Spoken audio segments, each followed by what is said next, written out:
Let me tell you about a patient named Sofia. She was 29 years old. She had never missed a routine checkup in her life. So when her gynecologist called after her annual pap smear and said the words, "Your result is abnormal," Sofia's entire world stopped. She was told she had something called CIN2.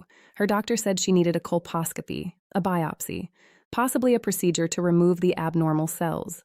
Sofia went home and searched for hours. Everything she found either terrified her completely or explained nothing at all. Nobody told her what CIN actually looked like. Nobody showed her what was happening inside her own cervix at the cellular level. Today, I am going to show her, and I am going to show you. I am Dr. Maya, and this is Histopath Academy. CIN stands for Cervical Intraepithelial Neoplasia. Let us break that down. Cervical, of the cervix. Intraepithelial, happening within the epithelial cell layer, not yet invading through it. Neoplasia, abnormal new cell growth. So CIN is abnormal cell growth confined within the surface layer of the cervix. It has not yet broken through into deeper tissue. That distinction is everything. CIN exists on a spectrum, grade 1, grade 2, and grade 3. And understanding what each grade means at the microscopic level is what this entire video is about. Now, what causes CIN? In almost every case, human papillomavirus, HPV, specifically high-risk strains, HPV-16 and HPV-18, together account for approximately 70% of all cervical cancers worldwide. HPV infects the basal cells of the cervical epithelium and begins reprogramming how those cells divide, mature, and behave. When we look at HPV-infected cells under the microscope, we see a characteristic change called Koilocytic atypia. The infected cell develops a large irregular nucleus surrounded by a clear empty halo, an empty space in the cytoplasm around the nucleus. This clearing is called a koilocyte, and it is the microscopic fingerprint of HPV infection. When pathologists see koilocytes, HPV is present. Now let us walk through the CIN grades one by one. CIN1, low-grade squamous intraepithelial lesion. In normal cervical epithelium, the cells are beautifully organized. At the bottom, the basal layer, cells are small and immature. As they move upward toward the surface, they mature progressively. By the time they reach the top, they are flat, thin, mature squamous cells. Perfect organization, perfect maturation. In CIN1, this organization is disrupted, but only in the lower one-third of the epithelial layer.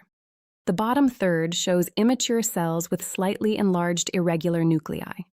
Koilocytes are prominent in the upper layers.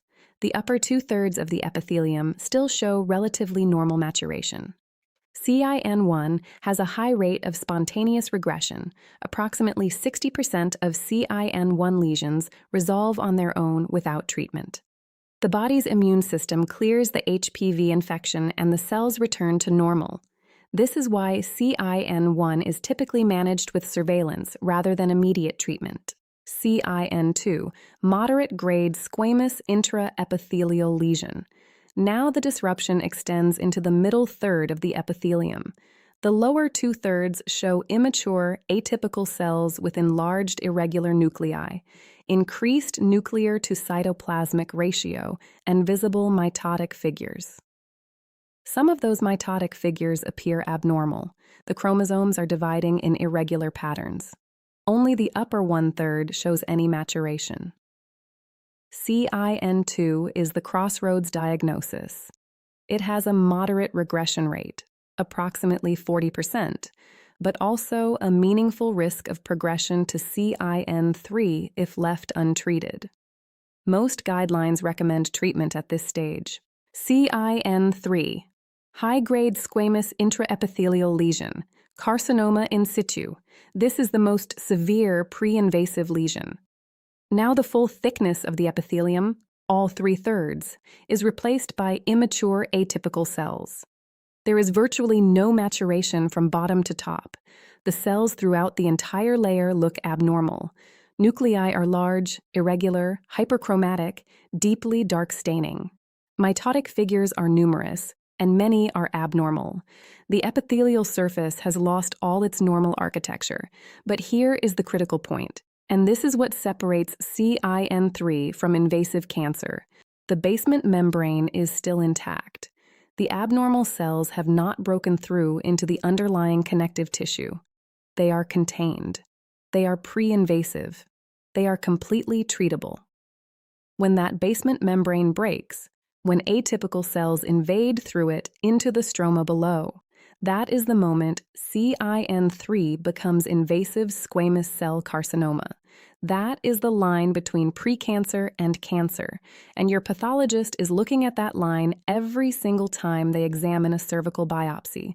This progression from CIN1 to CIN2 to CIN3 to invasive cancer typically takes years, often a decade or more. This is why cervical screening works. This is why Pap smears save lives.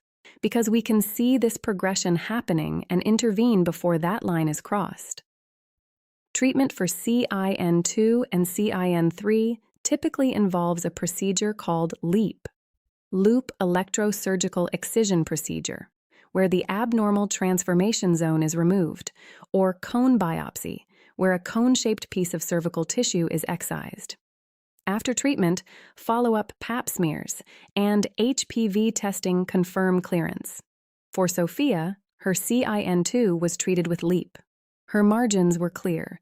Her 6-month follow-up Pap smear was normal. Her HPV test was negative. She came back because she understood what she was fighting, and she understood that finding it early, understanding it completely, gave her every advantage. Your cervical screening result is not a verdict.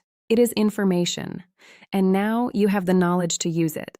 If this video helped you understand your result more clearly, please share it with someone who needs to hear this today. Subscribe to Histopath Academy for weekly pathology education that belongs in your hands. I am Dr. Maya. Stay informed, stay empowered, and I will see you in the next one.